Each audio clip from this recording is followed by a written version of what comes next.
Everyone. So just going to take a minute or two to show you guys about the project that we're working on here at my school. So basically, essentially what it is, it's a sidewalk or a footpath. We call them footpaths here at the school.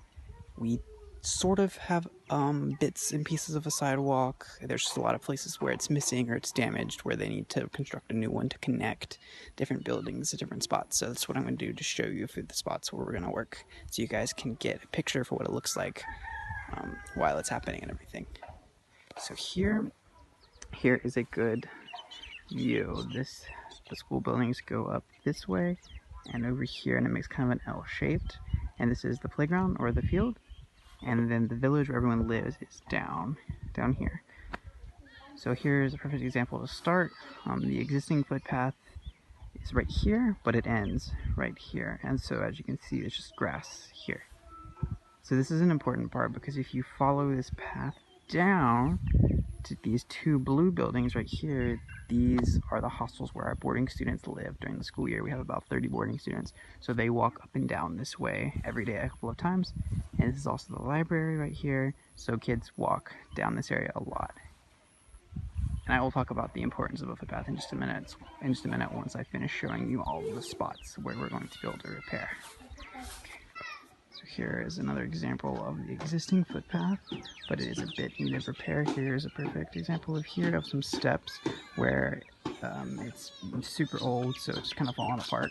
So on spaces like this where the footpath or sidewalk already exists, we're just gonna patch it up and repair it and go over with the top coat to make sure that it's functional and people are safe when they walk on it.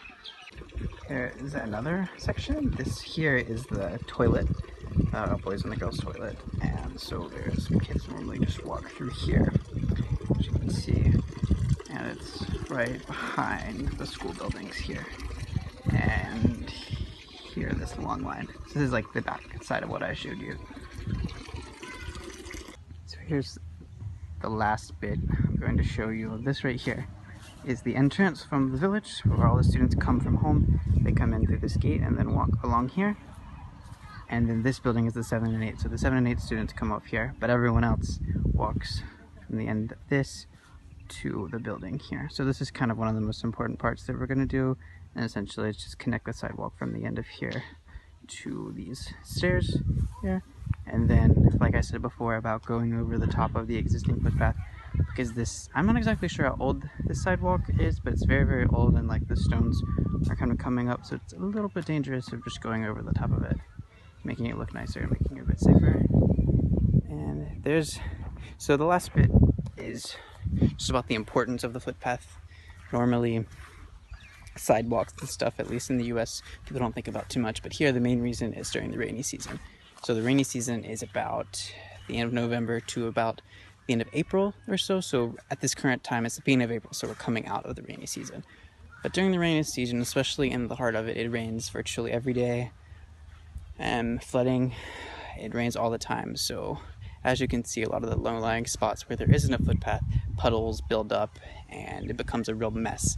And so anytime students come from village to the school, they come inside and track mud, and it's really nasty. And also a safety concern, because kids don't have something substantial to walk on. So it's pretty simple of why it's important. So the goal for the project is we have to wait for the weather to get better once the threat of rain is out of the picture completely, which will be in the next month or two. And the construction of the footpath will be pretty easy, just making the form and then laying the concrete. And it should take around about 2 weeks. And we're still in the process of planning for the construction and everything. But yeah, that's just wanted to give you guys a visual of what exactly is going to be going on. And then of course, as the process continues, we'll keep you in the loop.